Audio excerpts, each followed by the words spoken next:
Oi pessoal, eu sou a Érica da N2N Virtual. Estou aqui no evento Digitalks, né, em São Paulo, falando sobre marketing digital. A N2N Virtual é uma plataforma para quem queira lançar um marketplace ou um shopping virtual. E hoje a gente está aqui convidando o Danilo da ClearSale para bater um papo com a gente sobre fraude. Danilo, me explica um pouquinho sobre você, sobre a empresa. Bom, boa tarde a todos. Obrigado pela oportunidade, Érica. Bom, eu estou na ClearSale já há 7 anos e meio, desde 2010. Comecei como vendas na empresa e hoje há 1 ano e meio estou 100% dedicado à área de parcerias hoje, né? Então hoje essa oportunidade que você me dá de falar um pouquinho de mim e da própria ClearSale é um privilégio para mim. Eu fico bem feliz de poder falar e compartilhar um pouquinho, né, do meu conhecimento, né, desses 7 anos e meio de ClearSale. Legal, e a gente está bem focado aqui a conversar um pouco sobre fraude, né? É um risco grande que todo e-commerce acaba tendo, e a gente vai explicar um pouquinho sobre como é que isso acontece e o que as pessoas podem fazer para tentar mitigar, como os donos do marketplace têm que agir. Então, primeiro explica um pouco sobre que tipo de fraude podem ocorrer nas compras por e-commerce. Legal. Hoje existem 4 tipos hoje de fraude, né, que a gente pode denominar. A fraude deliberada é uma delas, é uma das mais comuns. O que é fraude deliberada? É quando o fraudador rouba os seus dados e utiliza para fazer uma compra em qualquer e-commerce, em qualquer loja hoje. Então nós classificamos como fraude deliberada. Então é o fraudador utilizando de dados de terceiros para fazer essa compra. Um outro tipo de fraude é a fraude amigável. O que é a fraude amigável? Alguém próximo a você faz algum tipo de compra em algum e-commerce. Então, minha esposa pega meu cartão emprestado, ela até me comunica que está utilizando, só que na hora que eu olho a minha fatura, eu vejo uma compra em uma determinada loja e eu não ligo que na hora eu falo, poxa, eu não comprei nessa loja X. Só depois de um tempo, que daí a pessoa próxima a mim, no caso a minha esposa, vai falar, mas lembra que você me emprestou o cartão? Daí que você liga, né, conecta as coisas, e isso a gente classifica como fraude amigável.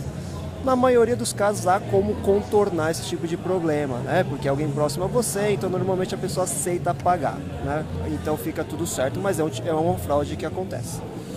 Um terceiro tipo de fraude é a autofraude. Isso é bem crítico hoje. Dependendo do segmento de atuação da loja, o índice de uma proporção, ordem de grandeza, pode ser metade dos problemas que a loja tem com fraude é autofraude.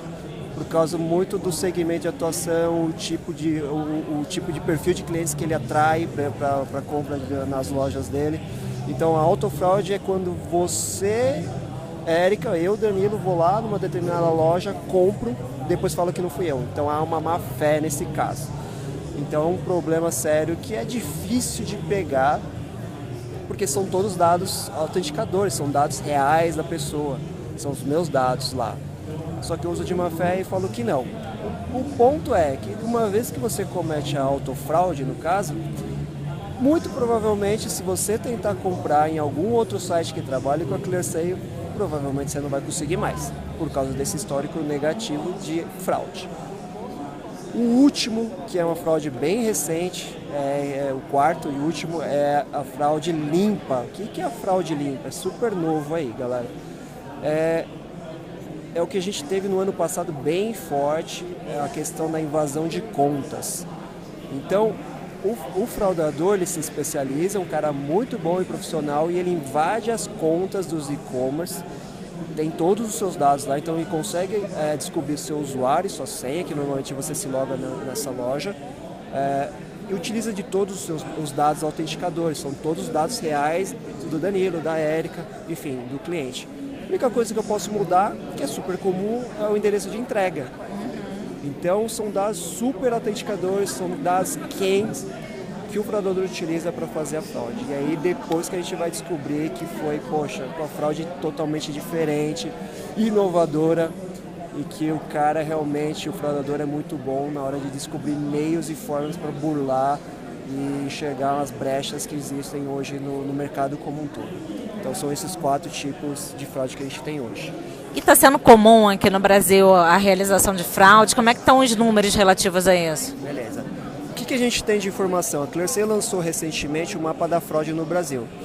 Hoje, para vocês terem uma ideia, o índice hoje é de cada R$100 de compras realizadas pela internet, R$3 é tentativa de fraude. Então, em ordem de grandeza, é 3,05%, para ser mais exato hoje.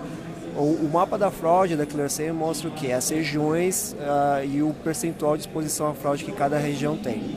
O Nordeste ele lidera, como dentro do nosso mapa, a região que tem mais tentativas de fraude, com 6,73%. 6,73% são as tentativas de fraude no Norte. No Nordeste, hoje o índice é de 4,6% de tentativa de fraude. Depois a gente vai descendo para o Centro-Oeste para 3,77% de tentativa de fraude. O Sudeste é em quarto. Lógico que o Sudeste é o maior mercado, mas a gente está falando em torno de 2,76% de tentativa de fraude. E por último, o Sul com 1,77% de tentativas de fraude no Sul. E se a gente está falando de um mercado aí que fatura bilhões, né, que é o mercado de e-commerce, a gente tem um alto índice de fraude, aí, uma alta perda de dinheiro relativo a isso, né? O ano passado, para vocês terem uma ideia, a Clearseal barrou aproximadamente 540 milhões de reais de tentativas de fraude. Né, em dinheiro representou isso. Lógico que a gente tem também um percentualzinho do que passou e que virou fraude, mas desse montante geral de bilhões hoje, infelizmente ainda tem a fraude, vai existir a fraude. Infelizmente o trabalho da Clearseal é mitigar a fraude, é reduzir esse índice. Então a gente está falando de em torno de 0,3% são das fraudes que foram efetivadas, que ocorreram. Tá? E quando a gente fala de e-commerce, né, é sempre uma concorrência muito grande se você não tem produto exclusivo. Então, todo percentualzinho ali que a pessoa consegue pegar de volta, evitar que se perca, é muito importante. É muito importante porque a gente não está falando só da perda de ter evitado o chargeback. Mas quando a gente fala de uma perda porque você enviou um produto para o fraudador, não é só o custo ali do antifraude que você gastou, você tem todo o custo operacional envolvido nisso do produto, o custo do frete, da embalagem, então tem todo o custo por trás que é complicado. E fora isso, tem um outro custo que ninguém imagina, mas é algo que precisa ser pensado, que é quando você tem um problema de fraude, que algum fraudador conseguiu utilizar os dados de terceiros, ou os nossos dados, por exemplo, fazer uma compra na sua loja, na loja do nosso cliente, tem o problema da imagem. Então esse é outro negócio que ninguém olha, são poucos que olham esse risco da imagem, porque não é algo tangível, né? Você não está olhando só o número, mas o risco da imagem é muito pior do que o produto em si, daquele dinheiro que você está gastando. Então é muito mais fácil, como diz um ditado, eu falar mal para 10 do que bem para 1. Então se eu tive um problema com uma determinada loja, porque eu fui fraudado naquela loja, eu vou falar que aquela loja que está usando os meus dados de forma ilícita. E não é a verdade, não é?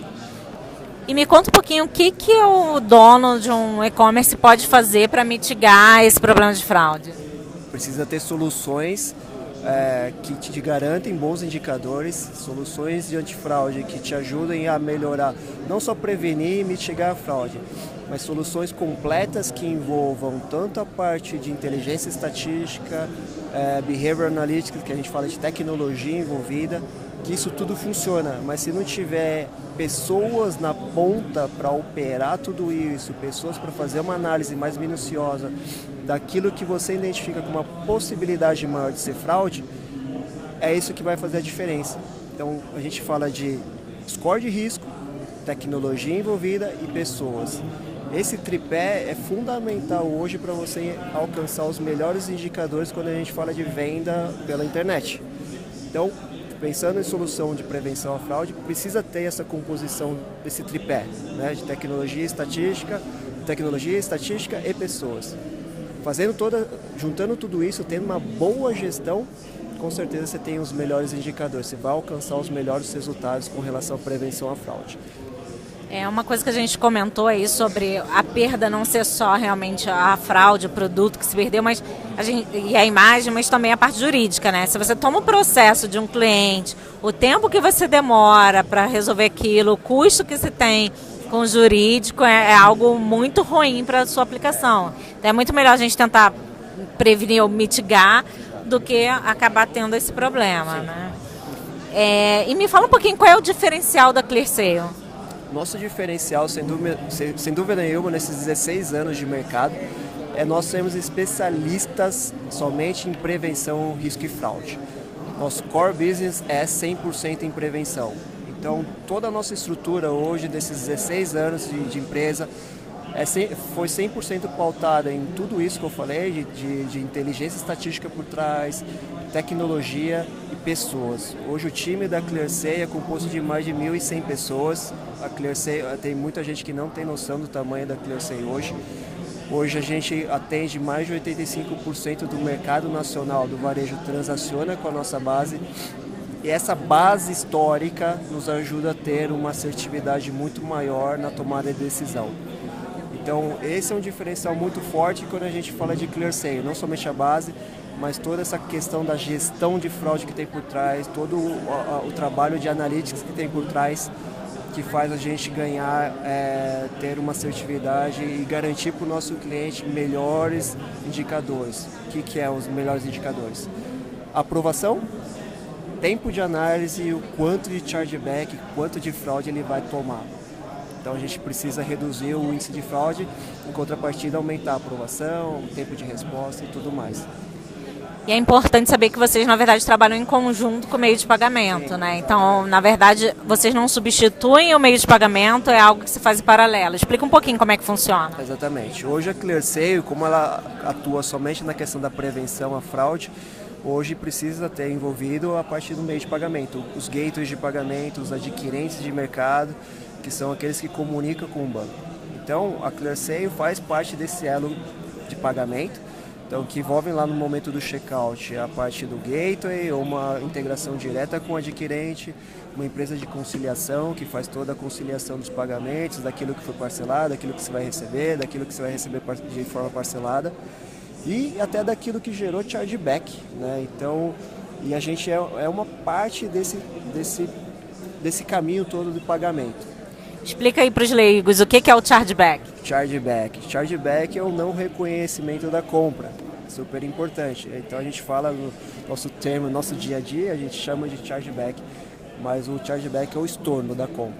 Então a compra que foi efetivada na sua loja e depois alguém não reconhecer essa compra, é o estorno. Então o adquirente vai lá, se você tinha direito a receber 100 mil reais no final do mês, ele vai olhar o que não houve que houve de estorno, que é o chargeback, e vai falar, olha meu amigo, dos 100 mil reais você vai receber 95 porque 5 mil reais não houve o reconhecimento da compra. E, infelizmente, quando a gente fala de compra online, o lojista é 100% responsável pela perda, pelo chargeback. E vamos falar um pouquinho sobre o impacto disso na vida do dono do marketplace, né? A gente tem muitos marketplaces que eles não são exatamente o seller, mas eles só intermediam. E aí ele não tem a perda direta do valor de produto, mas normalmente quem vai arcar com o processo jurídico, com a perda da imagem, é o dono do marketplace.